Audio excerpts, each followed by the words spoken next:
I am Jennifer Sonko, and this is QTV News coming to you live from our studios on Caraba Avenue. Thanks for joining us, and we apologize for the late start, probably because we won. I'm just joking, but we will now take a look at our main headlines. We have local business, international, and sports news. Gambia Scorpions provide another shock at AFCON as they dispose of Guinea and make it through to the quarterfinals.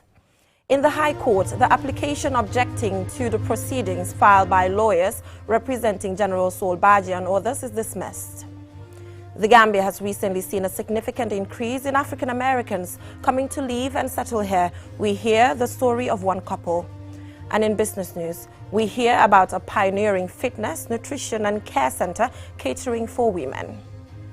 And in international news, the president of Burkina Faso, Roch Kabore, has reportedly been detained by mutinying soldiers following a coup attempt on Sunday.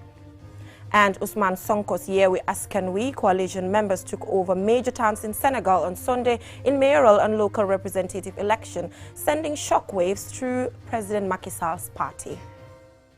And in sports news, in the AFCON round of 16 on Sunday, Tunisia sent Nigeria home after their 1-0 win, and Burkina Faso also eliminated Gabon on penalties in the earlier game. Those were the main headlines, and now the news in detail. Do stay with us.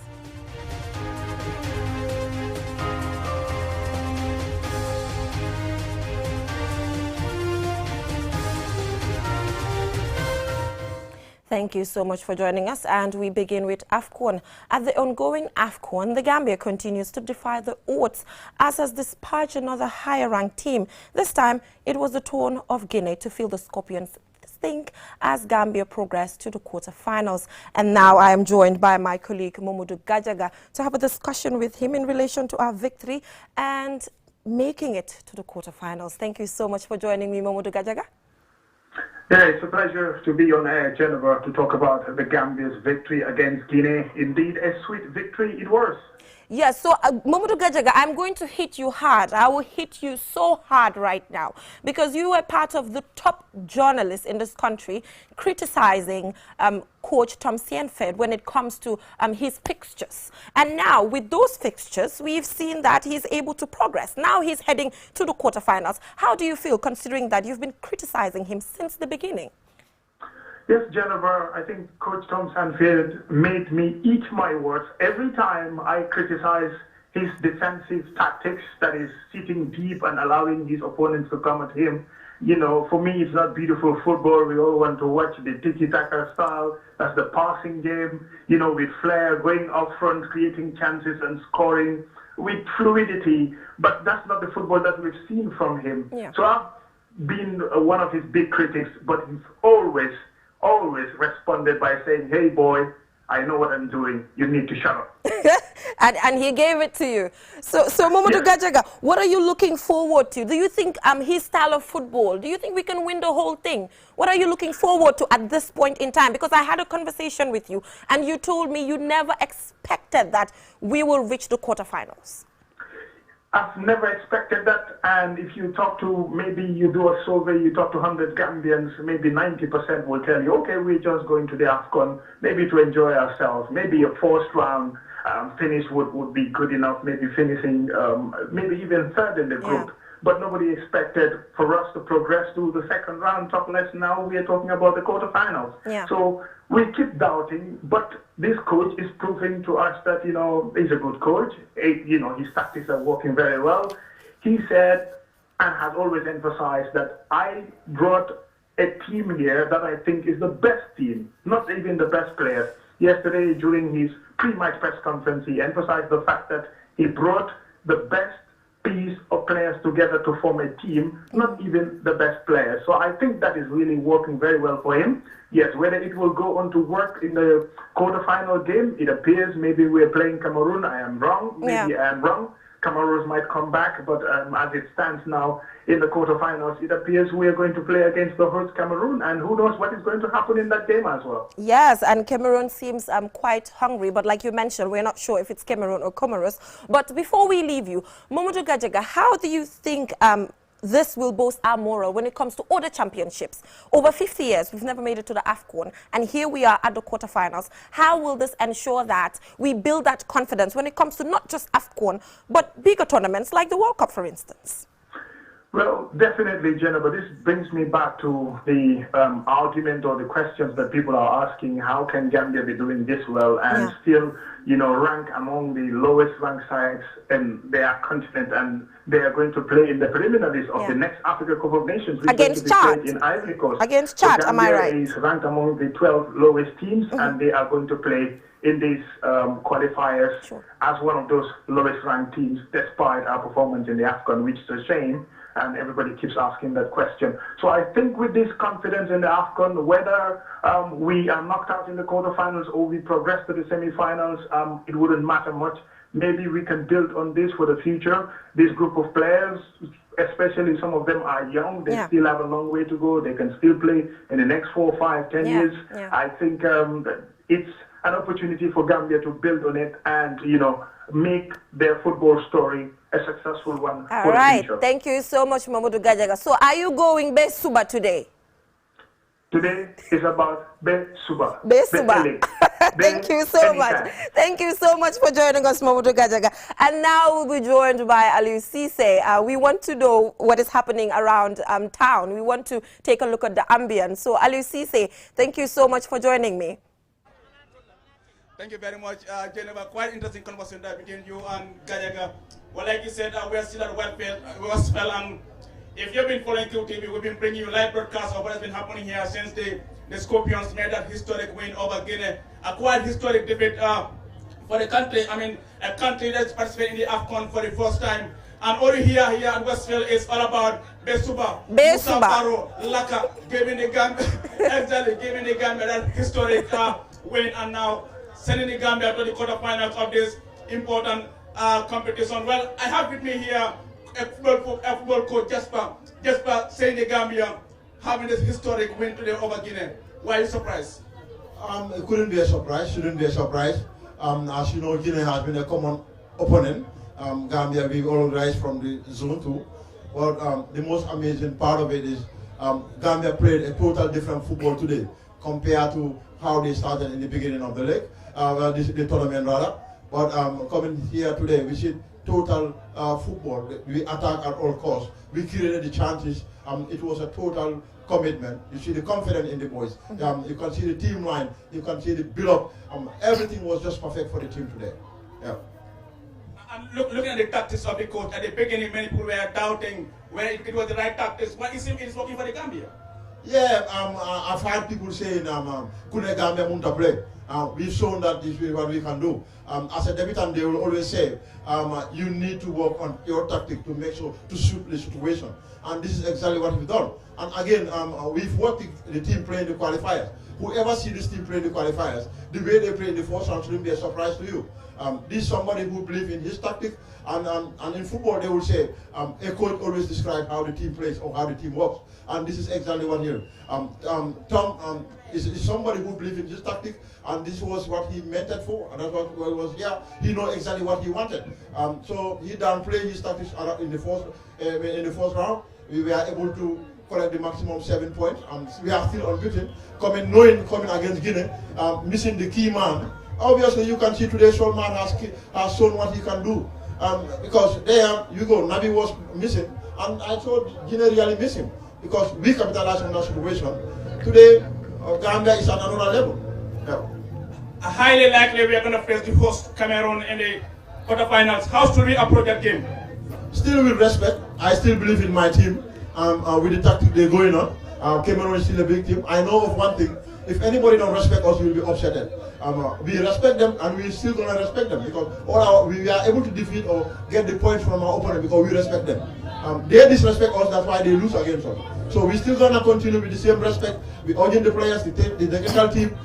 If you know about it, as the coach said, we're gonna respect them and know that they are. Cameroon is a team that haven't lost in this country for 34 good years. So, and being the boss again, they are the big boys of Africa today. All right. So Aliou Cisse there. Respect. Well, Aliou, yes. Like I said, I mean that's just football coach just sharing his thoughts with us like I said, after this, what's been quite historic victory for the Scorpions. Sure. Like I said, I mean, I can't remember when last I saw this huge crowd here at Exactly. Gospin. As far as football is concerned, this reminds us back in 2005 when the Gambia qualified to the Under 17 World Cup in Peru. Yeah. And like I said, it's been a quite ambience here. So, Aliu, I'm afraid, Aliu, yes, I'm afraid, Aliu, we might have to let you go due to time constraints here.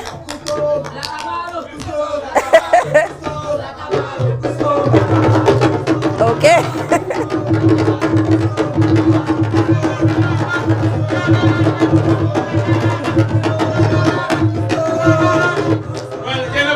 That's all from us. Back to you. All right, Aliu Cisse there, and we seeing people chanting Lakabaro. It's a collective responsibility, and they approached it collectively, and now we're heading to the quarterfinals. Congratulations to our boys. Now let's take a look at what is happening in the courts, as in the ongoing court hearing involving the state and former General Sol Baji High Court Judge Justice Zainab Jawara Alami has dismissed the preliminary objection raised by the General's lawyer, who argued that Baji and others in detention without charging them has no basis in law. Babu Kersi attended the court proceedings, and he files in this report. General Sol Baji, together with Major Landin Tamba and Warrant Officer Class 1 Musa Baji, have been held at Mile 2, the state central prison in the Gambia. They have not yet been charged with any offense. However, the state obtained a court order to detain them at Mile 2 pending the hearing and determination of the application seeking to keep them in detention for 90 days. The case came on last Monday for the first time before Justice Zainab Jawara Alami of the High Court. General Sol Baji, as many known him, returned to the Gambia at the end of December from Equatorial Guinea, where he and others were with the former head of state Yahya Jammeh. The state showed that these three people should be kept in custody pending further investigation into their matter on the grounds that releasing them would potentially threaten state security. The state filed an application seeking a court order to keep Sol Baji and the two others in detention for 90 days to permit and facilitate further investigation pending preferring formal charges. The application is supported by an affidavit sworn to by Inspector Jali M.I. Senghor of the Gambia Police Force. Senghor said these soldiers did not have the permission of the command of the Gambia Armed Forces to go on this journey and to remain for the duration of time they spent in Equatorial Guinea. He said the army at some time declared them as deserters. Senghor said Sol Baji was the commander of the State Guard and de facto commanding officer of the hit squad, while the other two were members of the junglers. Releasing them into the public while investigations are ongoing will be counterproductive to the investigation and could pose a serious national security threat, Senghor stated in the affidavit in support. Lawyer Sirif Kumba Job, in his preliminary objection, said the application lacked a base in law. There is no legal basis for the application. There is no law to support the application, Lawyer Job said. Justice Jawara Alami, in her ruling on the preliminary objection, dismissed the preliminary objection by Lawyer S.K. Job but did not provide any reasons as to why she dismissed it, promising to incorporate it in the ruling. The ruling on the application will be the Phenomenal Woman Fitness, Nutrition and Care Center in Kotu. Fatusi Sanyang was there, and she files in this report.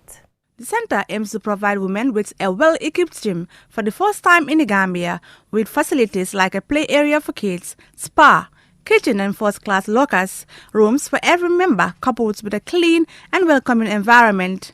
Fatun Jai, the driving force and the woman behind the Phenomenal Woman Center, tells us more. Phenomenal Woman is a woman-only fitness center, and what inspired me is the fact that my mother used to be diabetic, and ever since I was young, and she is always on medication and pills. And when I travel outside the country and I see women at her age that are doing so many things, and while she cannot do that, and I realized that all it takes is just to, 30 minutes workout and also, eat healthy and also take care of yourself. And that is what we are lacking in the Gambia. And that is one of the reasons why we created Phenomenal Woman. It is often said, behind every hardworking and successful woman, there is a good and supportive man. Jean-Francois Normand, Fatun Jai's husband, explains how the success story began. Honestly, we first envisioned to do this project in Dubai. And so Fatou and me got engaged 5 years ago in Dubai. And And we had the idea to do something like this. And then we came back from a project a year ago, and COVID happened. And we pivoted, and we said, why not doing it here? And we think that this country and the women here of this country deserve a place like here. Mrs. Leila Trabulsi, CEO of Malak Chemics and the owner of the space, commends the phenomenon woman and also advises other women to come up with more business ideas to empower themselves and contribute to nation building. We were chatting about how women in hijab, or simply women who want to feel they're in a place where they can be completely safe, to wear their sports gear, to be completely worrying about cameras or other agendas, to actually have a place that's exclusively for us. So for today, I cannot believe that this has happened. It's been tough, COVID and everyone leaving and coming back, but we're finally here, Fatou. Saliu Tar, the president of the Gambia Bar Association, who gave the keynote speech, elaborates on how the gym can have an impact on women and urges women to support the center.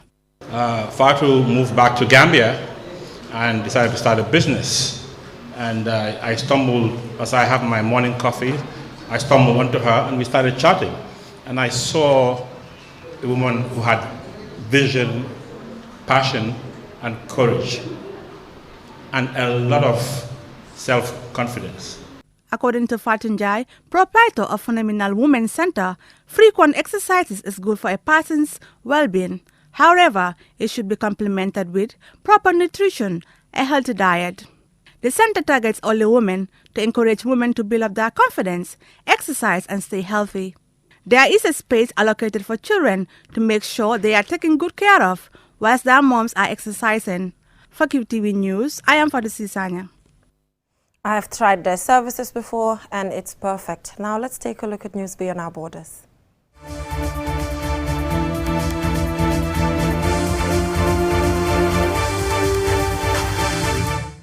Now, as the presidential election draws nearer in Senegal, on Sunday, Senegalese citizens went to the polls to elect new mayors and local representatives. In something of a political earthquake, Ousmane Sonko's Yewi Askanwi coalition members took over major towns. Zainab Haidara tells us more.